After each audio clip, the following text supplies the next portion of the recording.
Salamat sa bagong araw, Lord. Panginoon, maraming salamat sa bagong araw na ito. Maraming salamat sa masarap na tulog.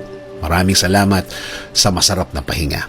Alam ko po, Panginoon, na ako'y binantayan ninyo at inalagaan ng buong magdamag. Haharapin ko po, Lord, ang araw na ito na puno ng pag-asa sa aking puso't isipan, sa aking buong pagkatao, sa aking buong araw ngayon. Alam ko po, Lord, na hindi mo ako iiwan ngayong araw na ito at patuloy niyo akong sasamahan at bibigyan ng guidance.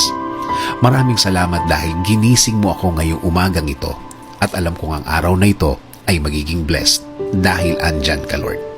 Punuin niyo po, Lord, ng kasiyahan o joy ang aking puso. Ipaalala niyo po sa akin kung gaano ako ka-blessed sa araw na ito.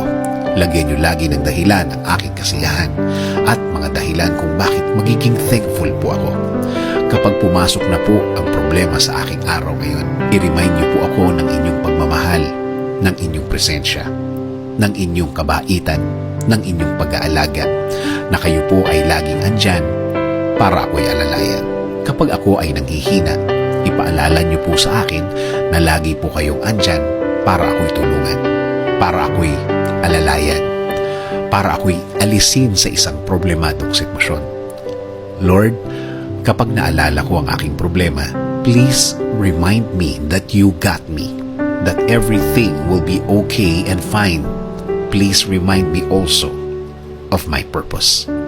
Kung bakit ako nasa mundo, kung bakit ako nabuhay, kung bakit ako andito para sa araw-araw, para paglingkuran kayo at mahalin.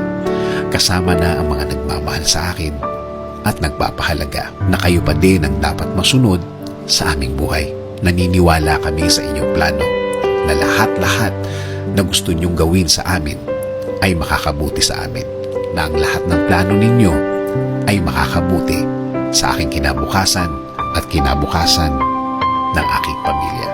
Lord, patuloy niyo pong pasukin ang aking buhay. Isinusuko ko na po sa inyo ang aking araw-araw, ang aking mga gagawin at aking mga plano. Patuloy niyo kaming bigyan ng guidance sa araw na ito at sa mga susunod. Alam ko po, Lord, na ang araw na ito ay mas mabuti, mas maganda, mas produktibo kesa kahapon. Dahil ang lahat ay magbabago kapag kasama ka namin, Lord.